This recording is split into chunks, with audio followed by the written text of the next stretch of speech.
Hello and welcome to the TCS podcast, where we are dedicated to helping you achieve extraordinary growth and success by supplying you with the tools, resources, and support necessary to not only build profitable businesses, but to create a lasting impact on your families, companies, and community.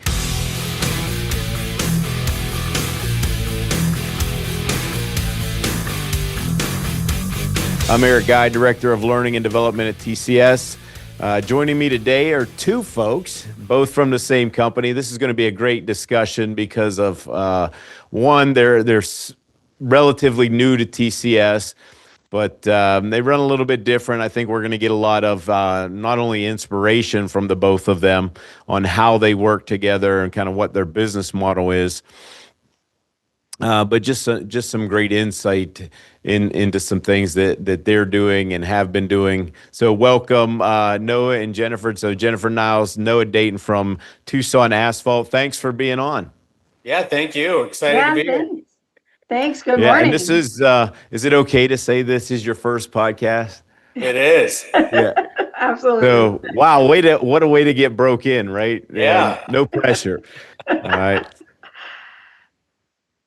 So we're going to do a little icebreaker here, and you guys can both answer this if you want. What's something unique about working in Tucson that you love?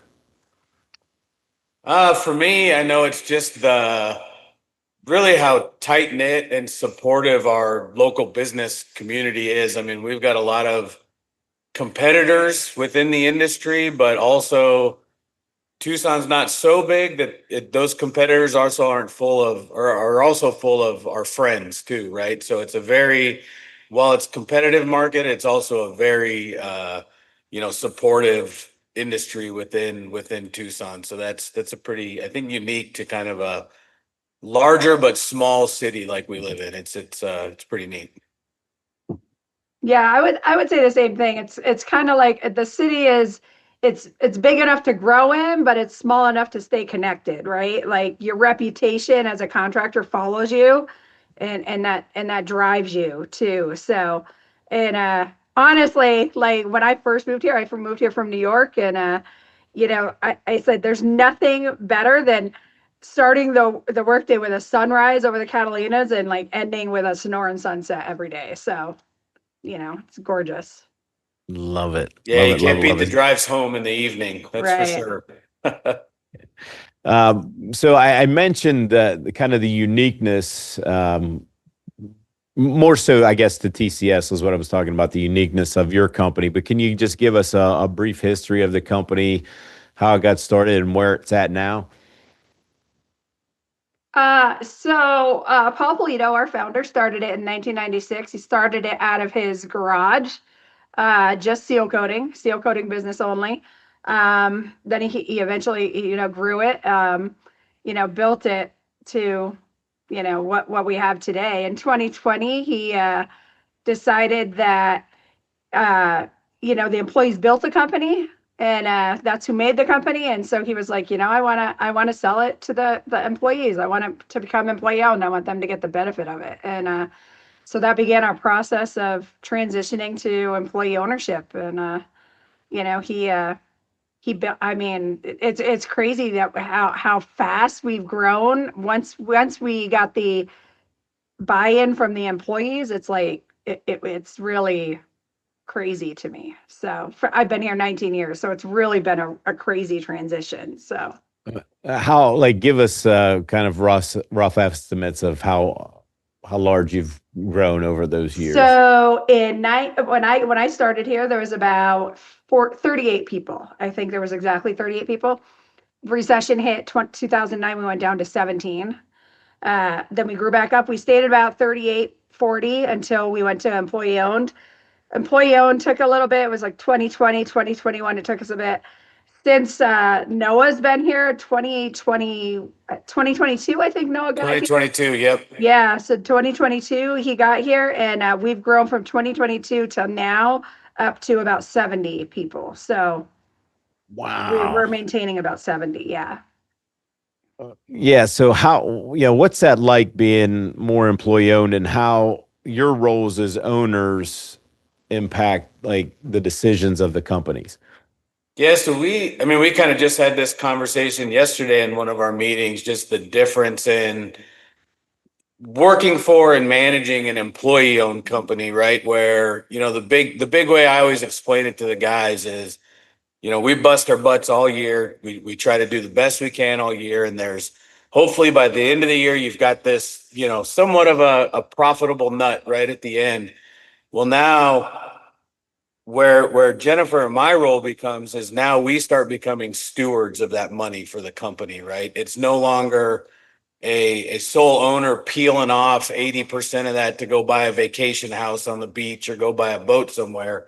It's now that's I think where our burden and responsibility comes in to really figure out how to steward that money, whether it's putting it aside into our ESOP accounts for our retirements for our employees, whether that's investing in capital improvements within the company, equipment, that kind of stuff. But you really do, the mindset changes from, oh, that's somebody else's money. It doesn't matter what we do. They're just going to go buy a boat with it at the end of the year, to how can we really utilize this money to grow the company next year? How can we invest it to grow those retirement accounts for our employees as they continue to grow throughout the company? And how can we utilize that money to put it back into the company to allow us to continue to grow and do what we want to do? So it's definitely a different mindset. When you start to see that shift within your employees, that's where like the real magic happens, when people realize that even at that point, it's not just Jennifer and myself that are stewarding that money, it's the entire company, right? So that for me was the big mind change coming from, private owned business. Mm-hmm. Like what would you say are some of the big differences between like what you're doing and just a regular company where it's just the owner instead of employee owned? What are some differences you see? I see that. I feel like everybody's taking more ownership, right? They're taking more pride in their work. They're looking at the bottom line, right? They're watching the costs. They're making sure the quality's there. They're taking more. At the end of the day, they're building something that's going to last, right? Like it's not just a physical project; it's their future. So I think that's what I've seen. So let's talk about the two of you's relationship, right? And I know behind the curtain, so I know that, right? Our PIs. We've done the PIs. Like this. We know you're different. I mean, I've had great success with my business partner. I mean, I had to learn it if I wanted to keep my marriage, but it takes work, and you guys have different sets of talents. How have you seen that play out, and what are some of the things that you're doing to kind of continue to be more complementary with one another? Man, that's a good question. So I like Jennifer said, she's been here 17 years. I've been here just under 3 now. And in all honesty, the first 2 years, I think we were kind of just grinding and surviving. Tucson Asphalt was going through a major growth trajectory, and really kind of just trying to feel out. I think there was some familiarity there because the company I came from, Tucson Asphalt, did a lot of subcontract work for us. So we knew each other as companies and kind of history, but specific skill sets, I think it took us a little while to really figure out, for me to figure out Jennifer and Jennifer to figure out me. And it was kind of just a 2-year just grind and survive. And then really, I would say towards the end of 2024, last year, was just like any other relationship, right? Communication is key. And I think we finally came up for air and realized that in order for us to really maintain this trajectory and maintain the success, we have to have a fully unified, fully communicating management team, right? And we really have an executive management team here of 4. There's two others that aren't on this call, Jeff and Shaylee. And then we have, another big core management, middle management team that is just as important to that whole puzzle. But really the four of us at the end of last year, early this year, really just made a commitment to each other to openly communicate, open and honestly communicate, and really continue to work on ourselves individually and as a team together. And we kind of hit 2025, running. We joined TCS. We've got some local leadership training that we're doing here in Tucson with our entire management team, field management and up. We're sending upper management and some of those folks to another personal and professional development leadership training out of state. And so I think where our success is really starting to show and come is just really having that open and honest communication and really making a commitment to it. What's your answer to that, Jennifer? I agree. I think that RPIs, they're totally different, right? But I think that's what makes us work. If we were all on the same wavelength, we wouldn't grow. So Noah's he gets very excited and like, oh, let's go do it. And I'm more like, oh, let's process this, right? Like let's slow down. But that's what works. It pushes me and it gives him the clarity too, to be like, okay, wait, we do gotta maybe rein back a little bit. But at the end of the day, we all come together, and it's definitely with the communication and transparency with everybody, and everybody having the same consensus on where we're going, it works well. So. Yeah, so this next question is for both of you. What's one leadership lesson each of you have learned in the past year that's kind of moved the needle for you? Oh man, vulnerability and communication. Those are the two biggest things. I think, sometimes as people, we have this tendency to want to think we know what's best, and we're just going to kind of, especially kind of the world I came up in the construction industry, is just kind of put your head down and hammer, right? You're just going to figure it out. You don't need help. I don't care what the problem is. We're just gonna power through and figure it out and grind through. And really, for me, is that leadership is not just one individual person. It's a community of people, right? And you have to be able to really build that strong team and develop leaders, and then empower and trust those leaders to do what they need to do. And rather than trying to be just the guy that does everything, right? That's probably one of the biggest things I've learned over the last several months, really.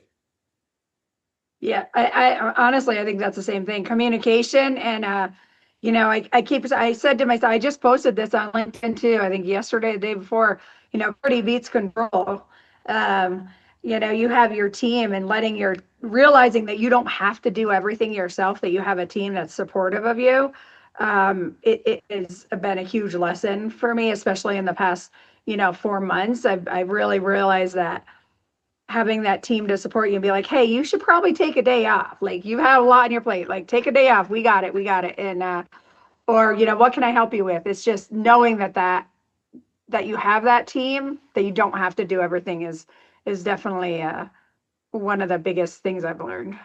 Yeah, and with that, not only just internal team, I think something we've started to realize too is looking externally outside the walls of the business too, right? TCS has been we've only been members for, I think, 2 or 3 months, and some of the contacts and resources we've made through that they've helped push us to make big business decisions, to move in certain directions.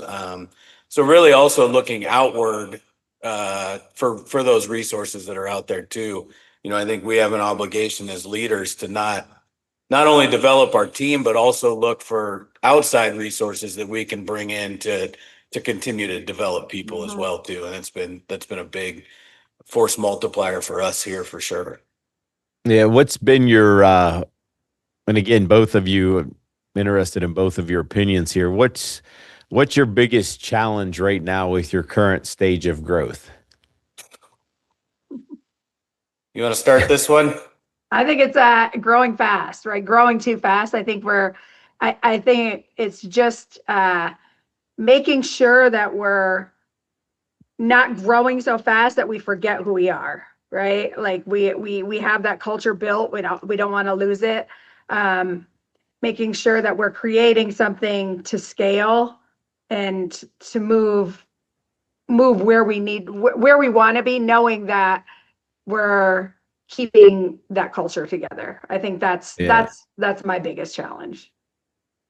Yeah, for sure. It's finding that balance between people, systems, cash flow, wall protecting and maintaining culture, and making sure that we're making the right moves and taking things in the right direction and pursuing the right work. And really, it's just the biggest challenge is just finding that balance in there. Going from 12 million to 19 million to 25 million to 30 plus. It's just, all within a matter of 3 years. It's like that scale just keeps getting bigger and bigger and bigger. And while trying to manage the cash flow and the systems and the nuts and bolts of the operational side of thing, also trying to really protect and maintain our culture as a company, that ESOP culture, that buy-in, and make sure that our employees are understanding that, yes, we have an obligation to grow and build the business because that's what's going to fund those retirement accounts in the future. Mm-hmm. But we also don't want to lose track, like Jennifer said, of who we are truly as a company, and still be able to really know our people and know the families of our people, and really keep that employee owner and family mindset within the company. Yeah. Yeah, to piggyback on that, then, like, as you grow, how do you prioritize, like, what to work on, what to fix, what to scale first? Like, because there's probably a million things coming at you. Oh How do yeah, you decide? I think we're still working on some of that prioritization. Up until this point, I think because of that rapid growth, we've been so reactionary, right? And so it's kind of been, there's a problem here, we got to fix it. Problem here, we got to fix it, right? Pavers down, we either got to fix it or buy a new one. Rollers are going down, because we did, I think back to kind of one of the challenges when we took over the company, we did inherit a lot of older aging equipment too. So we're trying to balance that side of things too, as far as maintaining our fleet and that kind Yeah. of stuff. And so really that's been a lot of our discussion. Jennifer can talk a little more about that, but just really trying to figure out how to prioritize and project and budget and really, be more systematic about how we react, or how we proactively manage that rather than reactively manage it. Yeah, that's exactly it. And I think that comes along with why we have decided this year, with all our goals that we have and our leadership training. That's when I think we really decided, hey, maybe the people we have on our team, meaning our ESOP, support teams, third party, our trustee, our banking, that kind of stuff. We're really looking at that and changing that and evolving that and trying to make sure that we have the right team set to support us in our goals and how to help us navigate scaling going forward. So it's not just us being reactive, like, hey, we need to go get this $1 million loan for, 10 trucks or whatever, trying to help us make sure we have that right support team. So Yeah, we've been talking about, as you guys know, we've been talking about culture this whole month in May. What are some of the things that you all were trying to do to protect that culture during this huge growth? Because I think a lot of companies, we fear that, right? Because we know that, like, if we don't keep track of it, we could lose that, and we don't want to lose the heart and soul of the company. What are you doing proactively to try to keep that culture at the company? That's Jennifer's wheelhouse. She's the culture queen, man. we just redid our mission statement and core values. We're actually probably going to redo them again. I feel like that's just you kind of have to adjust as you're moving forward, right? You get, your core values are always there, but your mission your mission might slight change depending on what your goals are and your employees and what they feel, right? So we're listening to the employees a lot. Clear values and, clear expectation, clear lines of communication. We're not assuming that everybody just gets it. This is who we are. You just get it. Like we're pushing it to them and making sure that they know this is who we are. And we value you. We value your feedback. Please, let us know what your thoughts are. Where do you think we should go? If we're doing something that you think we could do better, let us know. We're here as a team. So. Yeah, for sure. We definitely, I think Jennifer nailed it. Making sure that everybody feels involved is super important. And it's just not, folks in the ivory tower just pushing everything down, saying, here's what we're doing. We're currently working on going through a rebrand. We're gonna try to roll out a full rebrand of the company, and that's gonna really involve our employees, right? Because we want to make sure that whatever we decide on, whatever that rebrand looks like, logo, messaging, mission statement, core values, we want to make sure that that's something that this is not only for this current group of employees that are here now, but it's also leaving a legacy behind for them, but also that's something that's going to stand the test of time for those future generations as this company evolves 30, 40, 50, 60 years down the road. That's something that we want our employees that are here now to really be a part of and own that and be able to say, when they get ready to retire and they cash their ESOP check and they can look back and say, man, I was part of building that and I was part of creating that. And now they've got their legacy that they can leave behind too. Right. And that I think is super important. Yeah, that's awesome. Before we get into the rapid fire round, what made you decide to come into TCS?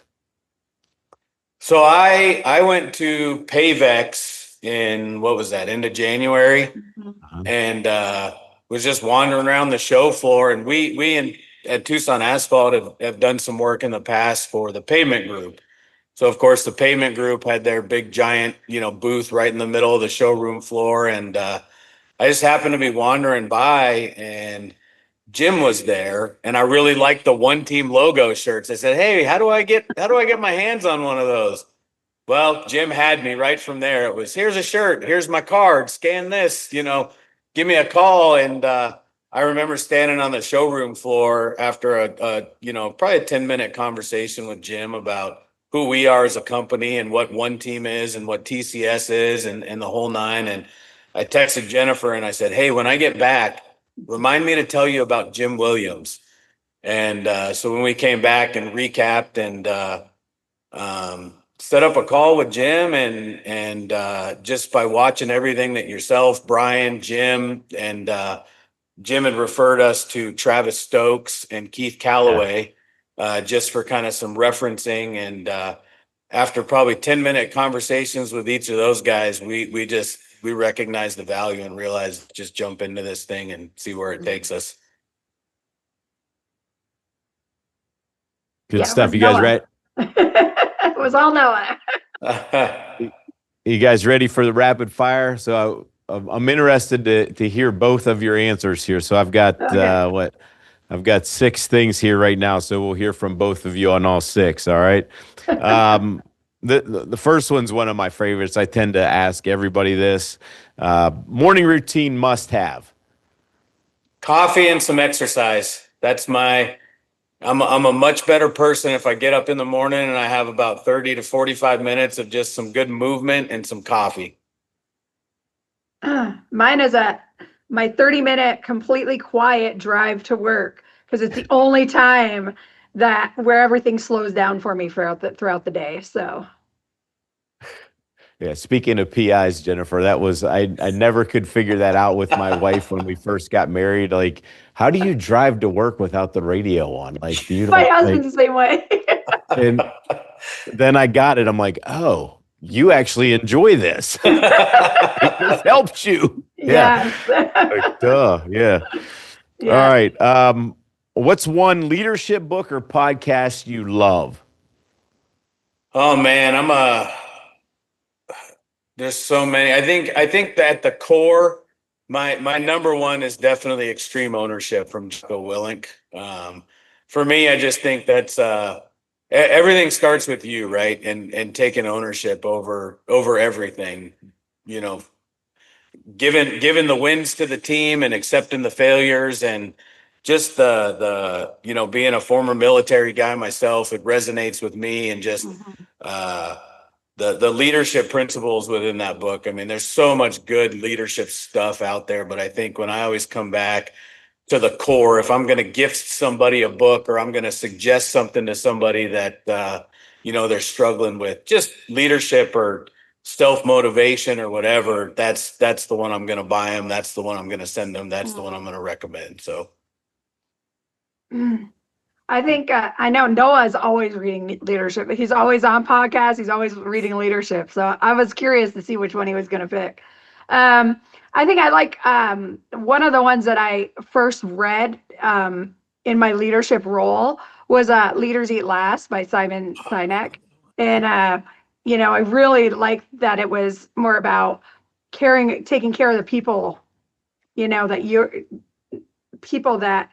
you're in charge, right? Like that, especially in an employee-owned company, to create that safety and that trust um, with your team and the people that like you're in charge of, but they're in charge, right? So I really like that. But that was really one that hit home. That was one of the first ones actually that the ESOP Association actually told me you have to read this, So yeah. and Jennifer Wonderful. lives that. I can tell you, she is definitely puts the troops before herself type. That's for Yeah. sure. Yeah, those are two great recommendations, especially considering what, having an ESOP. That's Yeah. very good. Next one. What's one thing that surprised you about becoming an owner? I Man, think it's for me, about, go okay, ahead. Go sorry. ahead. No, go ahead. I think to me it's more how personal everything feels. Everything feels more personal. Um, Mm, you're more of a family, and every single thing that happens is more personal. Um, the guys leaving cones out and I say it all the time, and cones are not that crazy expensive, but it drives me crazy. I'm like, don't leave the cones out there. You know how much money that is? Like, so it's just more personal. okay, that's a good one. Noah? Yeah, 100%. I mean, I've worked the majority of my career for either privately owned or corporate owned business, and coming to Tucson Asphalt, and just the employee ownership culture is definitely different. Just like Jennifer says, I mean, you work for a big corporate company and you get a ding in your bumper or the hood of your pickup truck, and it's like, just send it to the shop, they'll get it fixed. I'll have a loaner truck for a little while till I get mine back, whatever. uh you get a ding in a pickup truck with an employee owned company, and everybody's mad about it, right? It's like, now we gotta pay to have that hood fixed, or that machine fixed. I think it's just the widespread culture Yeah, and ownership from all levels of the company. good. What's the best advice you've received so far from the inner circle?